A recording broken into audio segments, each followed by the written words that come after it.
Olá pessoal, tudo bem? Estamos hoje nesse vídeo 6 falando um pouco sobre estruturas de repetição de comandos, de blocos de comandos.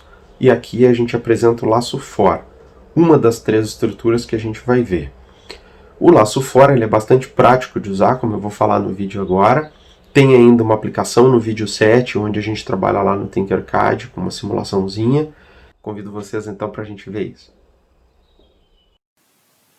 Bem pessoal, hoje a gente vai falar um pouquinho sobre laço de repetição for.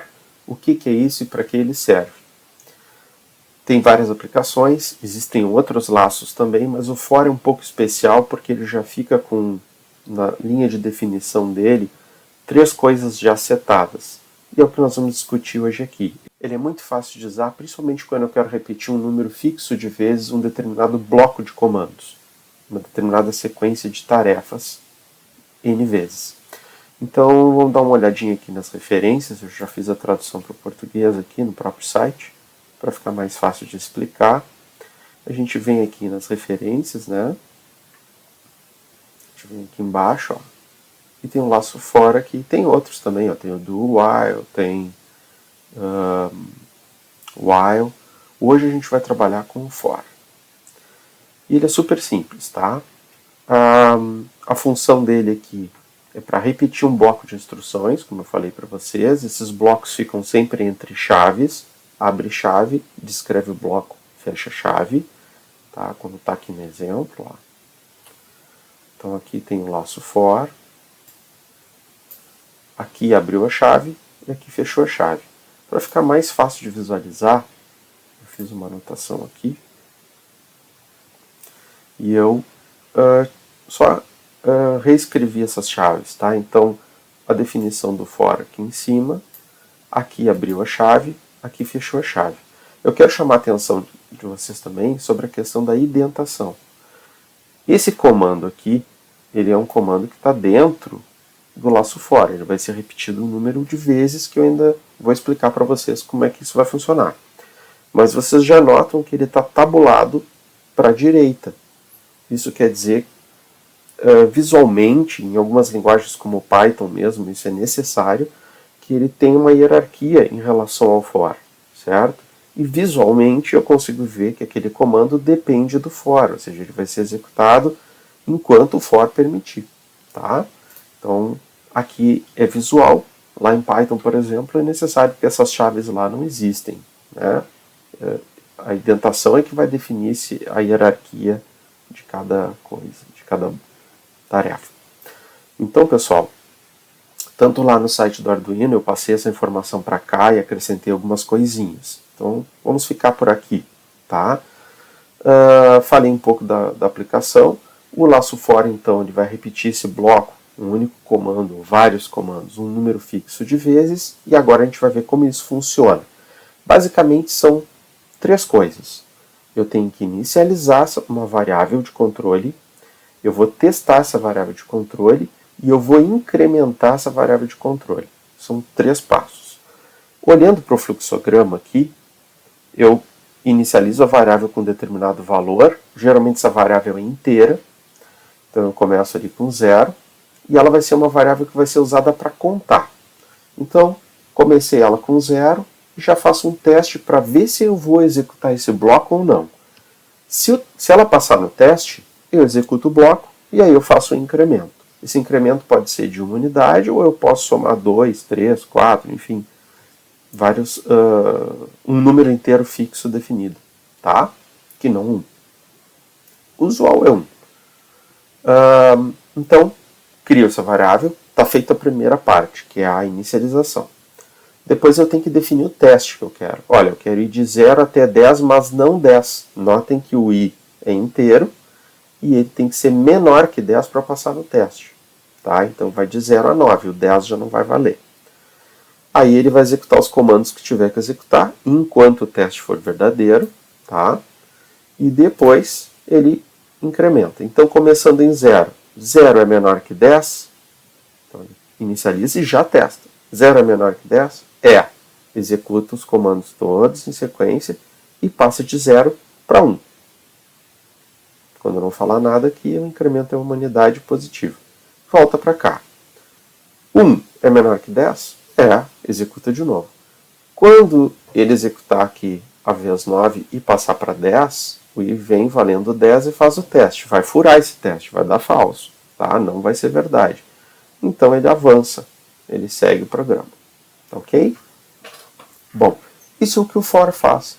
Então, eu usando essas três coisas, inicialização, o teste e o incremento, eu consigo fazer uma série de coisas. Aqui eu coloquei a sintaxe. Então, como é que eu escrevo aquele fluxograma na forma de linguagem do Arduino? Eu vou escrever o for, vou abrir o parênteses, aí eu vou botar aqui a minha inicialização. Logo em seguida, depois do ponto e vírgula, eu vou colocar o meu teste. E na terceira posição, o incremento. Se eu vou somar 1, se eu vou somar 2, se eu vou subtrair 1, se eu vou subtrair 2, porque o for pode funcionar ao contrário também, né, de trás para frente. Os parâmetros eu já comentei com vocês. E aqui o código. Tá? Então eu criei um programinha aqui, que é o mesmo que depois vai estar no vídeo 7, aí, que é o vídeo da aplicação lá no Tinkercad, onde lá é possível simular e alterar código, enfim. A ideia é a seguinte, eu tenho 3 LEDs conectados no Arduino, né? Eu tenho que configurar, esses 3 LEDs estão ligados nos pinos 11, 12 e 13, e eu tenho que configurar esses pinos como saída. Então lá na função setup, eu vou aplicar um for. Tá? Então eu crio uma variável chamada pino, que eu vou usar ela, e aqui ó, ela é do tipo inteiro, e aqui dentro do for, que está dentro da setup, eu vou rodar isso aqui 3 vezes, quando o pino for 11, 12 e 13. Então olha como fica o for aqui. Pino igual a 11 é a minha inicialização, então pino começa valendo 11 nesse for. Enquanto o pino for menor ou igual a 13. Então o pino começa em 11, vale para 11, vale para 12, vale inclusive para o 13, porque tem o igual ali, mas o 14 já não vai valer. Então o pino vai assumir só 3 valores dentro do for. 11, 12 e 13. Quando ele passar para 14, sai desse for. Tá? Então olha lá. O pino é 11, passa no teste e vai ser executado. Então vou definir aqui pin mode 11, onde tiver pino a gente lê o valor dele. 11 output. Então o pino 11 acabou de ser definido como saída. Chegou aqui no fim, ele é incrementado em uma unidade. Isso aqui ó, é a mesma coisa que dizer pino mais 1. Tá? De tanto que se usa o incremento em uma unidade, ele ganhou um comando específico para isso. Pino mais mais é a mesma coisa que dizer pino mais 1. Tá? Então, ele volta para cá valendo 12 agora. Tá? Executou, incrementou, pino agora vale 12. Então, esse aqui, essa inicialização, nem se olha mais. Tá? 12 é menor ou igual a 13? Sim, 12 é menor que 13. Então, executa de novo e aqui agora pino está valendo 12. Então, a gente vai ler 12 aqui. 12 output, definiu. Incremento, passa para 13. Passa no teste também, executa agora com o pino valendo 13. Beleza, configurou o pino 13 também com o pino de saída.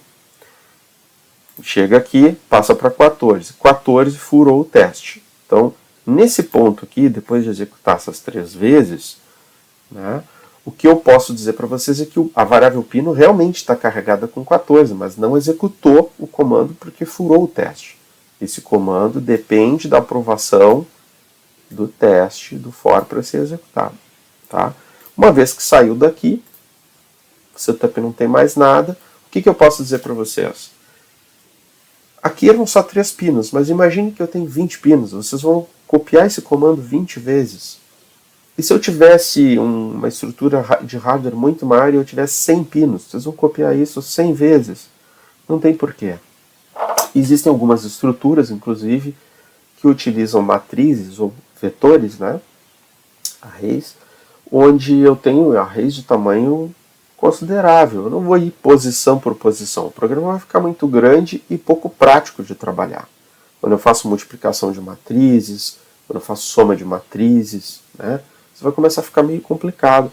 E o for vem para ajudar. Aqui é um exemplo bobo, vocês me diriam tranquilamente, mas por que fazer isso tudo e complicar se bastava escrever 3 comandinhos? De fato, né? Poderia ser assim. Mas a ideia aqui é a gente entender o comando. Mais adiante vocês vão começar a achar aplicações bem úteis para esses for aqui, que não só configurar pino, tá? Isso é só um exemplo. Então eu acrescentei um textinho aqui, ó. Visto que todos os pinos são saída, eu vou usar o for para auxiliar nessa repetição.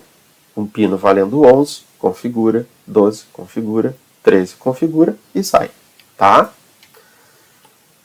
Ok, vamos dar mais uma olhada aqui.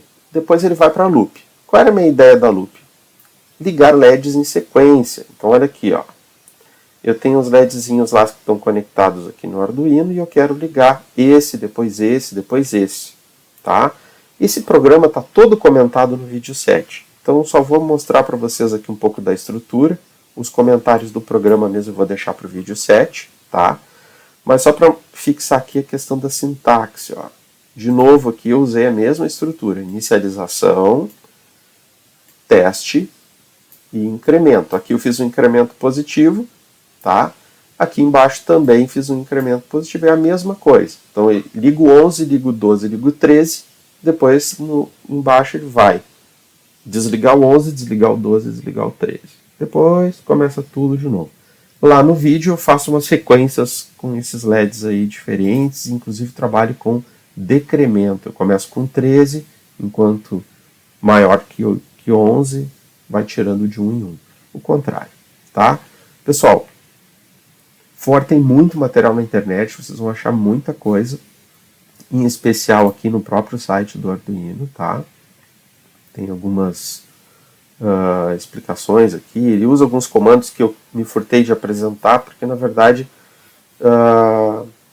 eu não quero ainda mostrar para vocês comandos que a gente não trabalhou, tá? Tipo, escrita analógica, isso a gente não usou ainda. Então, tá na sequência, eu vou acrescentar à medida que a gente vai trabalhando, tá?